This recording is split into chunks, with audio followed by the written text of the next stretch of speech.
Here's the last chord of the Rite of Spring by Igor Stravinsky.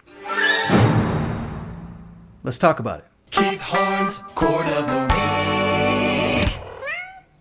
Now, when people talk about Stravinsky's The Rite of Spring, they often talk about the riot at the premiere, or the strange rhythms, or the dissonant harmonies, or the brash orchestral colors, or even the rarely seen primal choreography.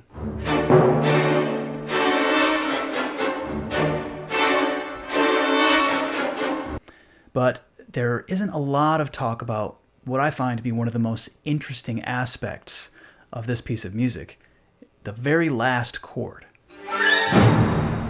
Just for a quick refresher, The Rite of Spring was originally a ballet written for Sergei Diaghilev and the Ballet Russes, which was a traveling ballet company that started in Paris in 1909. And over time, the music became more famous than the ballet, and it lives on as the most important and influential piece of 20th century music. Stravinsky decided to write about rituals of ancient pagan Russia, and it follows a storyline of choosing a virgin to sacrifice to the gods. And at the very end, she is killed. Spoiler alert. Here's a choreographed version of that final moment. And scene. So this last chord is the sound of her demise. Stravinsky said in an interview that he wanted the last chord to just be noise. And that's pretty much what he accomplished. It's almost as if he slammed his hands down at the lowest end of the piano, but it's not quite that chaotic. The low strings give us this. Fine. But look closely at the contrabasses. Look at these notes. Give me a D, give me an E, give me an A, give me a D. What's that spell? I know what that spells. The composer left an Easter egg for the orchestra, and the occasional nerdy music analyst with too much time on his hands, who happens to also have two thumbs. This guy! So let's take the dead chord from the Rite of Spring through a few exercises.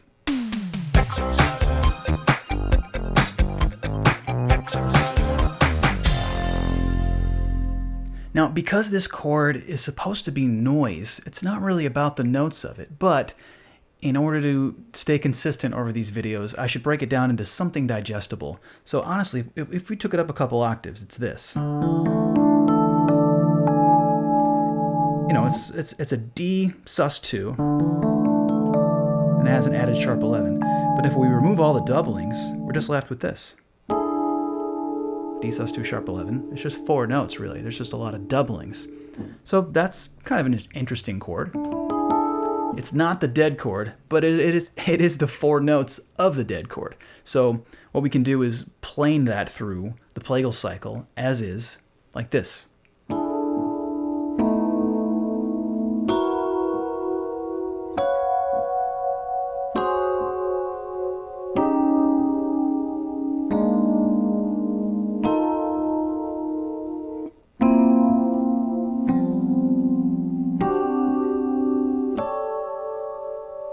And for another exercise, we could just take this through voice leading, through the authentic cycle, like this.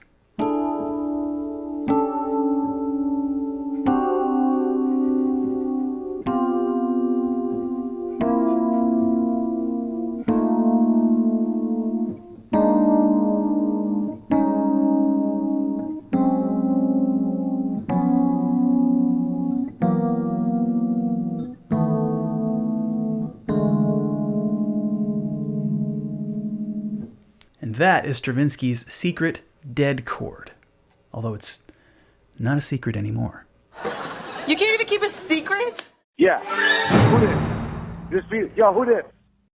Yo, who this? Who this?